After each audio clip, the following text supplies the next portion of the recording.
Mes chers amis, il est 22h23 sur les ondes de Radio Tunis, chaîne internationale 98.2, 92.0. Elles sont des fréquences qu'on a appris par cœur, hein, Mehdi. Et c'est la vie, hein. On commence à vieillir, mais voilà, l'essentiel c'est de rappeler ces belles fréquences.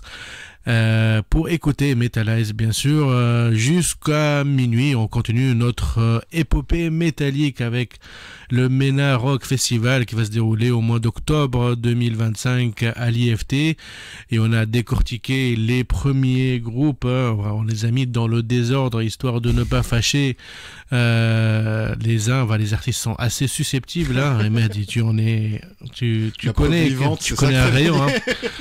Tu connais un rayon, mais on va laisser bien sûr les têtes d'affiche vers la fin qui seront Clone et Joséphine, on va en parler à la fin. Alors vous venez d'écouter bien sûr Ice Sealed Eyes, Free Hauling et enfin Arca Esrafokor. Arcana Esrafokor. J'ai pas pu l'apprendre, je suis désolé. Ce groupe togolais qui casse la baraque, qui va casser la baraque encore plus sur les planches de l'IFT, mais on va commencer par le commencement. Ice Sealed Eyes. Groupe belge, grosse découverte vraiment de ce line-up, coup de cœur pour moi. Il y a une justesse d'exécution et d'écriture que je trouve vraiment dingue dans ce groupe, et beaucoup de sensibilité aussi. Moi forcément en tant que fragile, ça me parle beaucoup.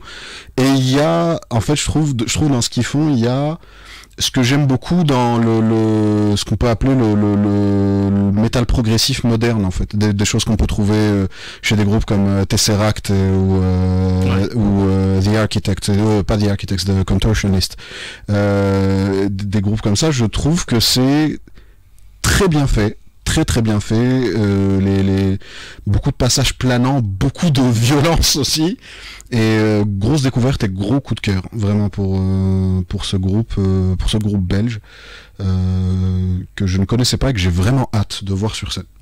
Voilà, moi aussi j'ai hâte de les voir sur scène parce qu'il y a une énergie qui dégage et je pense que ça va être encore plus sur scène.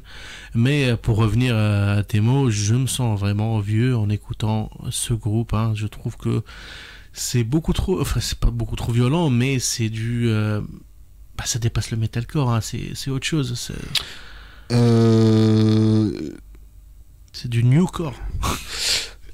Je sais pas trop en fait, parce que l'inspiration core, je dirais metalcore ou crapcore ou autre, elle est, je pense plutôt dans ce qu'ils font, elle est plutôt dans la modernité qui est presque imposée à tous les groupes aujourd'hui sur le fait d'aller chercher ces sons de guitare là, cette production là. Je pense qu'aujourd'hui il y a une après voilà, c'est des débats plus larges, mais il y a une standardisation de la manière de faire de la musique, parce que tout le monde est sur les mêmes outils, les mêmes plugins, les trucs comme ça. Donc peut-être que voilà le côté metalcore, il est peut-être dans la sonorité, il est peut-être dans ces choses-là, mais je trouve que dans l'écriture, il y a vraiment quelque chose qui se passe, qui réinjecte un peu de sang neuf là-dedans, ouais. Justement le côté progressif me parle, en tout cas. Je suis pas très fan de prog, mais c'est très bien exécuté, je trouve, en tout cas. Alors cette violence, en fait, je suis curieux de voir la line-up, comment ça va se passer, en fait, le groupe qui va passer après. Je pense que c'est Clone je pense que c'est Clone qui passe après, je pense. On ne sait pas, hein, c'est pas. Ça ferait sens que ça soit comme ça, en tout cas, je pense. À mon avis, en fait, c'est aussi, je pense qu'il faut. C'est une mini tête d'affiche, en fait. En fait, il faudrait aussi, je pense, prendre 2 minutes pour parler aussi du line-up dans sa globalité et de comment il a été construit. Et je trouve qu'il y a quelque chose qui a été fait qui est très intelligent, justement, sur l'édition de cette année, où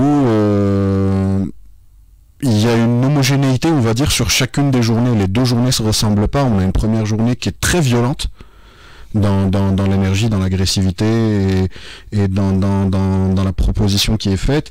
Et une deuxième journée qui est pas violente, mais qui est en plus fusion. en fait, Ouais. dans les genres musicaux et comment ça a été pensé.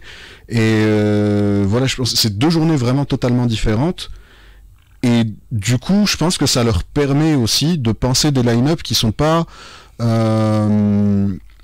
comment dire, homogène de la continuité. En fait, voilà, t'as fait des festivals à l'international, donc tu sais que ça a pas tellement de sens des fois. En fait, c'est quelque chose qu'on fait ici, mais ça a pas tellement de sens de vraiment construire ton line-up avec de la gradation de violence.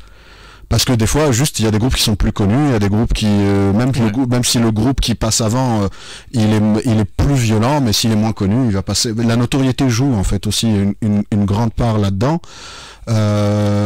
Là, on est quand même relativement sur des notoriétés qui peuvent être similaires, même si voilà, il y a des groupes qui sont plus connus que d'autres. C'est plus un luxe de pouvoir jongler avec. C'est ça, ouais, c'est ça. Ça leur permet de mélanger puis de faire retomber, de jouer avec l'intensité et tout. Je pense que ça ferait sens que justement que Clone passe après Ice Dice, parce que je vois pas comment ça pourrait s'agencer autrement.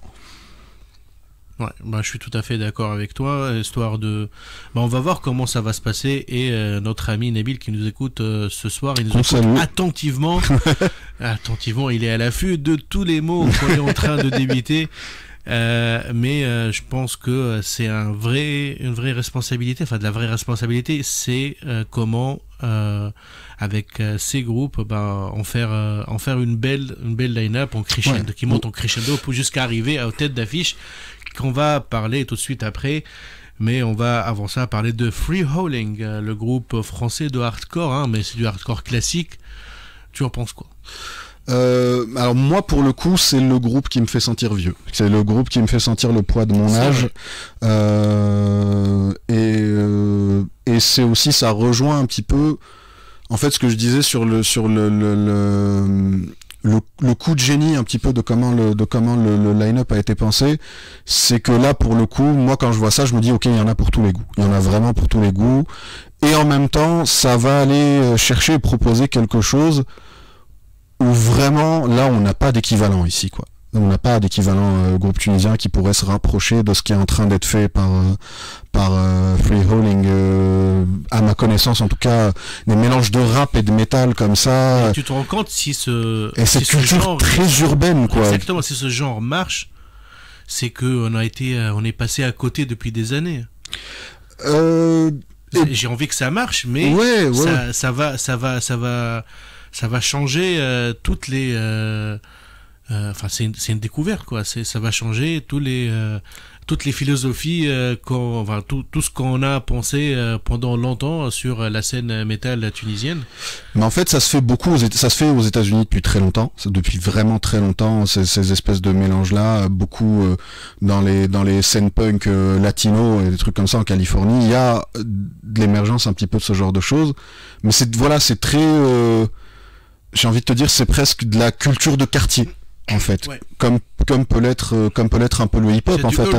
C'est ça, un petit peu. Après, ils font pas que ça. C'est pas vraiment strictement ça, comment ils construisent leur musique. C'est vrai que même visuellement, quand tu regardes les clips, ils sont en train de poser avec des mecs qui font des zéros sur des motos en bas d'un immeuble. Tu te dis bon, il y a quelque chose au niveau de la proximité et de la culture qui peut-être se perd. Si jamais un jour il y a un truc comme ça qui se fait en Tunisie avec un mélange comme ça, je serais très curieux de voir à quoi ça ressemble. Et curieux dans le bon sens, je suis pas sarcastique, je pense que c'est quelque chose qu'on n'a jamais vraiment osé faire. Il y a eu un featuring qu'avait fait Melk Ben Arbey et Saif Louhibi avec Janjoun, je crois, qui avait fait un morceau ensemble. Et c'est la première fois que j'avais vu une tentative de quelque chose comme ça. Le morceau, il s'appelle Metala, tu le sais ça? Non, je savais pas. Et si jamais ça arrive, peut-être que ça me fera me sentir moins vieux du fait que ça soit d'une culture un peu plus proche, en fait. Mais voilà, j'attends de voir. Par contre, rien à dire sur le groupe. Enfin, c'est le groupe en lui-même, exactement. Oui, non, c'est bien fait, évidemment. Mais ça c'est valable pour Ça c'est valable pour tout le line-up. On peut pas reprocher l'exécution en tout cas, et l'énergie est là. Je pense qu'en live les gens vont.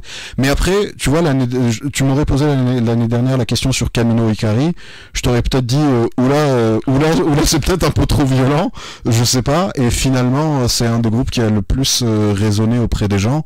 Donc peut-être qu'aujourd'hui, et moi-même j'ai adoré la presta, donc peut-être que ça sera la même chose cette année pour Free Rolling. Vraiment, j'attends de voir quoi.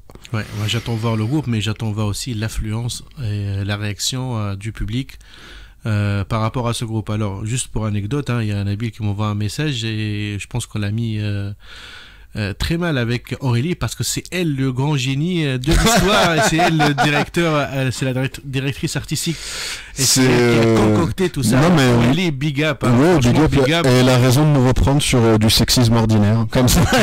elle a complètement raison. Alors Aurélie, on salue très très très fort et Nabil, on est désolé, hein. On est désolé. Bah, Aurélie, on est désolé aussi. Aurélie, voilà. On est aussi désolé auprès d'Aurélie, ouais, surtout.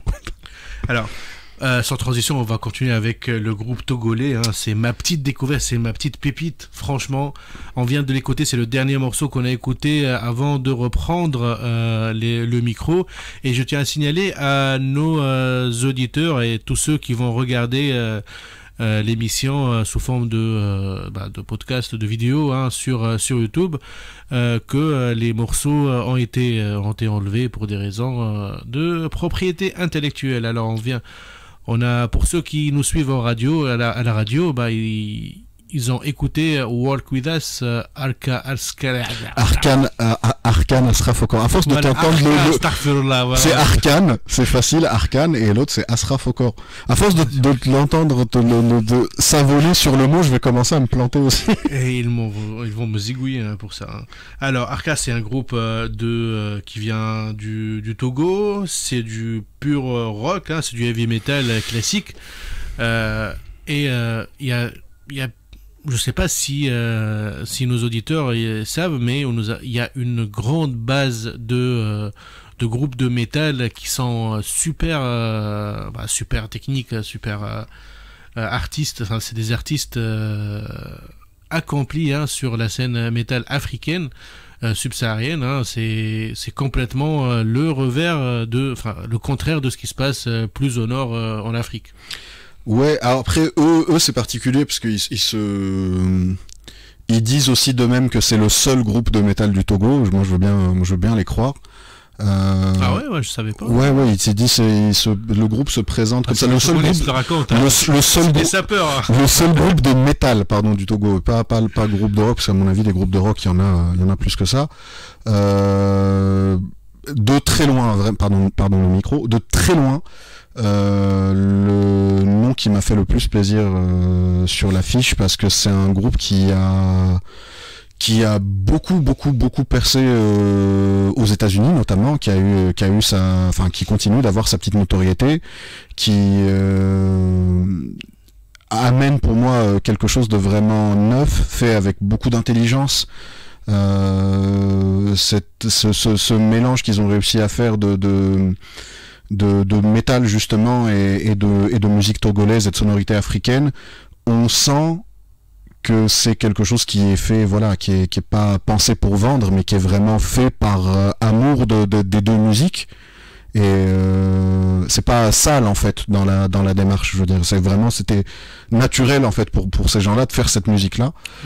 Et je trouve que c'est trop bien, c'est vraiment trop bien. Je suis très client, complètement dithyrambique sur ce que fait le groupe. J'ai vraiment rien de nuance, j'ai aucune nuance à apporter. Je suis très fan de ce qu'ils font. C'est du heavy metal old school, très bien carré, hein, avec bien sûr la touche africaine et la touche artistique.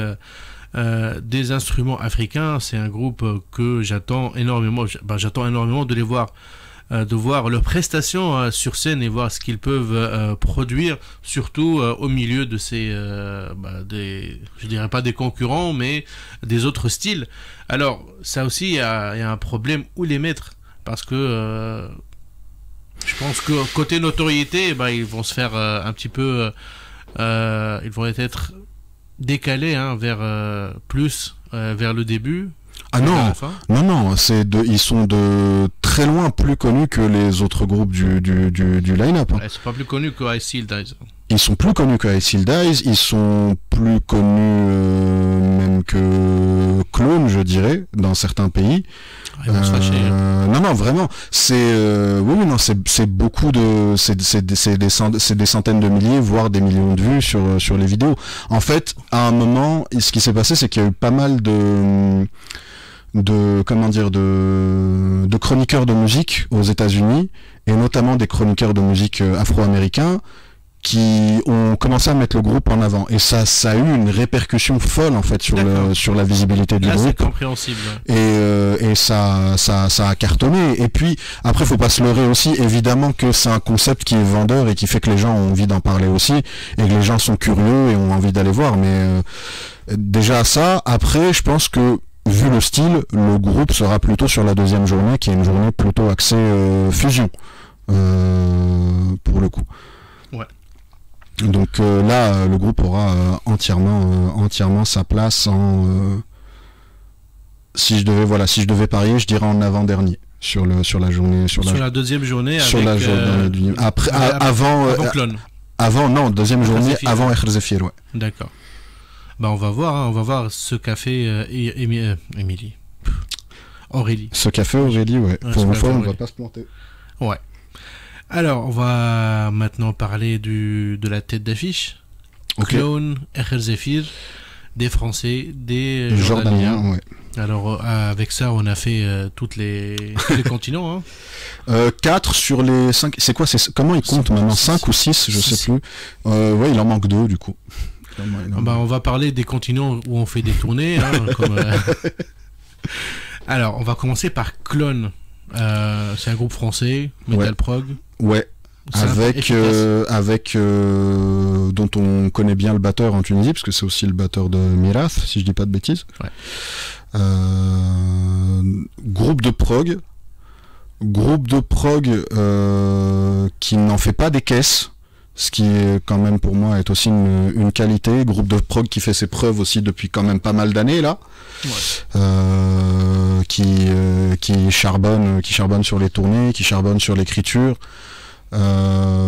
Impressionnant, vraiment impressionnant encore une fois sur la maîtrise. Je sais que c'est stupide peut-être de dire ça sur des groupes de métal progressif parce qu'on attend ça forcément avec le genre, mais c'est toujours quand même agréable de voir des gens qui maîtrisent ce qu'ils font et savent écrire, ce qui est malheureusement pas à la portée de tout le monde, même sur des groupes connus.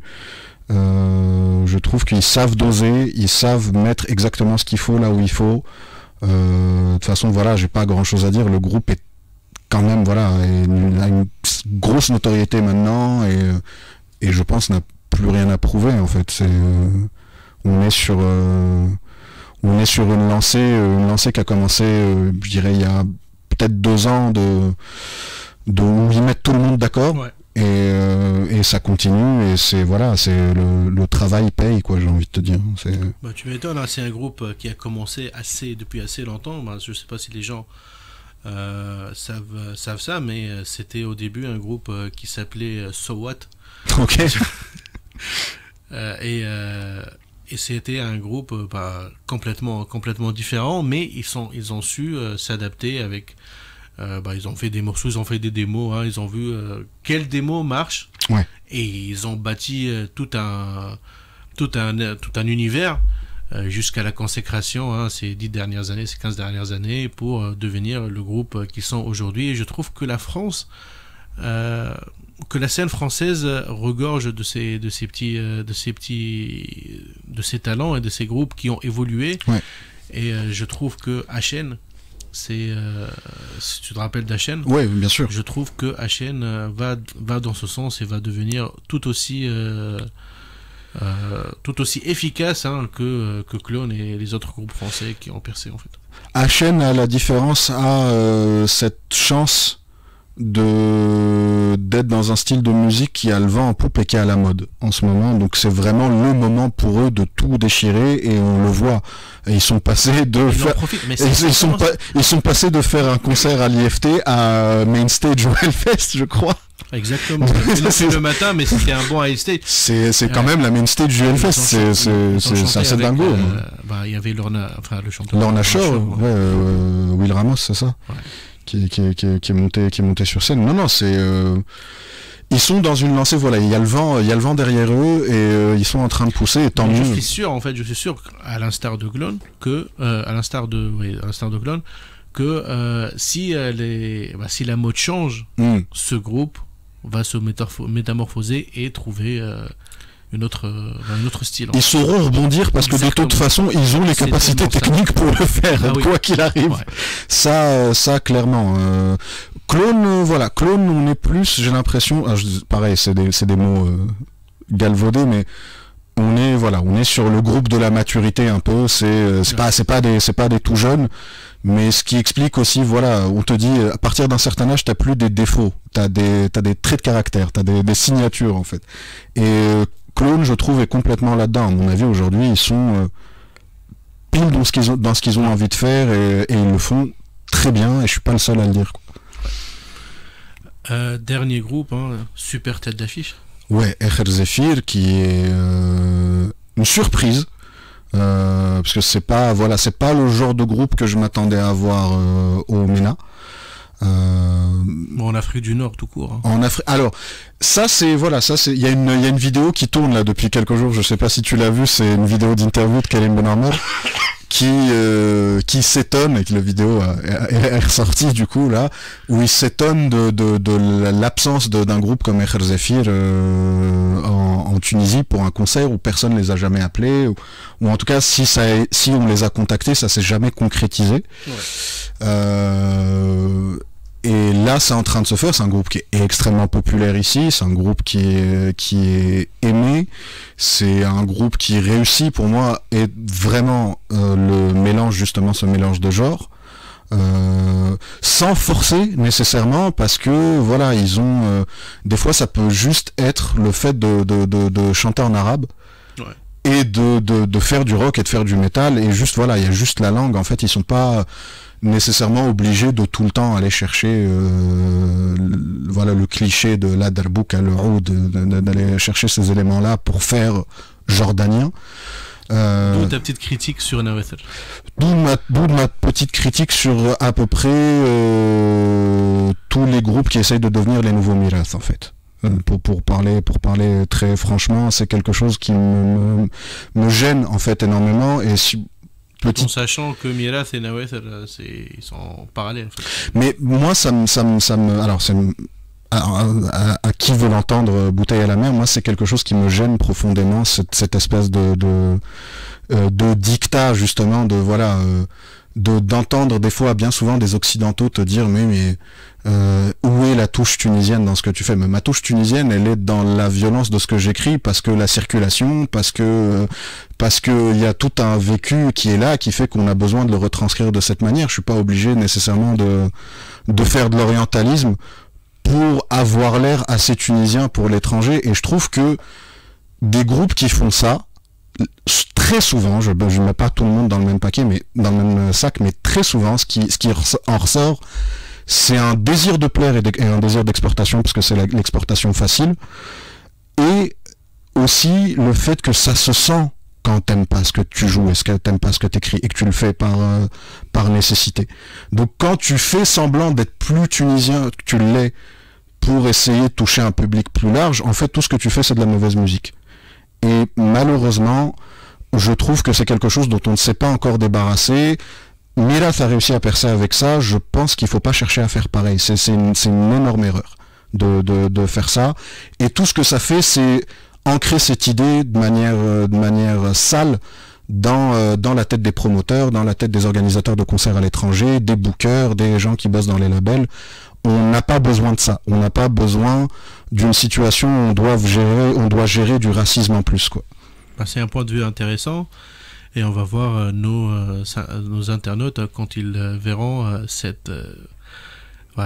point-là. On va voir comment ça va évoluer, parce que c'est un vrai sujet de débat. Tu soulèves un point assez critique. Je partage la plupart de tes idées, mais je reste convaincu qu'il faut garder une certaine empreinte, une identité. Ça, c'est le cas de tout le monde. Est-ce que tu demanderais à un groupe français où est l'accordéon dans sa musique? Non, mais voilà. Voilà. Mais pourquoi ils mettent pas surpris. Pourquoi ils mettent pas du béret? Pourquoi ils mettent pas des bérets? Pourquoi ils mettent pas des marinières? Ils ont pas une baguette sous le bras. On est là. On est là-dedans. D'abord, il y a des groupes qui font ça. Mais je peux pas, je vais pas demander. Enfin, ça c'est des clichés. En fait. Mais c'est exactement la même chose. C'est exactement pareil. C'est exactement la même chose. Tu demanderais pas. Je pense que Naweth est plus dans le métal oriental, enfin dans le genre oriental que dans l'identité. Je dis pas que c'est ce qu'ils font. Je dis que c'est quelque chose qu'on subit et qui malheureusement est encore beaucoup trop présent. Dans la scène. Moi, Naweth, je sais pas ce qu'ils font aujourd'hui. En fait, je peux pas m'exprimer sur ce qu'ils font aujourd'hui, j'en sais rien. Mais c'est présent, il y a ce truc de... on l'a vu, en fait, au moment où Mirath explose, le nombre de groupes qui essayent de faire pareil, c'est dans la foulée d'essayer de créer des mélanges et d'essayer de se raccrocher à des branches comme ça. On subit encore un petit peu les dégâts de ça aujourd'hui, je trouve. Et il faudrait peut-être réfléchir à une manière différente de se démarquer. Alors, ça sera un autre débat, hein, si tu veux. On va faire ça avec. On va inviter Mirath ou Naweth, on va en parler. Alors, sans transition, on va écouter Clone et Echer Zephyr, histoire de clôturer la deuxième heure. Et mes amis, pour ceux qui nous viennent de nous rejoindre et qui ont raté la petite playlist qui vient du MENA Rock Fest et qu'on va voir en live en Tunisie sur le sol tunisien. Il y aura de la playlist à la troisième heure. C'est très important de le préciser sur le sol tunisien. C'est très important. Moi, j'insisterai là-dessus, vraiment. Oui, mais quand je l'ai dit, moi, c'était un petit peu subtil. Et là, Non, il faut voir, on est des métalleux. Il faut arrêter d'être subtil. Il faut le dire. C'est sur le sol tunisien que ça se passe. Exactement. Alors, je vous laisse avec Clone, Echer Zephyr et après la playlist de la troisième heure avec les mêmes groupes et quelques petites surprises et petites pépites rien que pour vous, mes amis. Voilà, merci beaucoup Mehdi pour cette analyse. Merci pour l'invitation. Critique. Merci pour l'invitation. C'est un grand plaisir. De toute façon, ma porte de l'émission est toujours ouverte. Pour ceux qui veulent apporter du nouveau pour la scène métal tunisienne. Alors, Clone, Echer Zephyr, tout de suite. Metalize.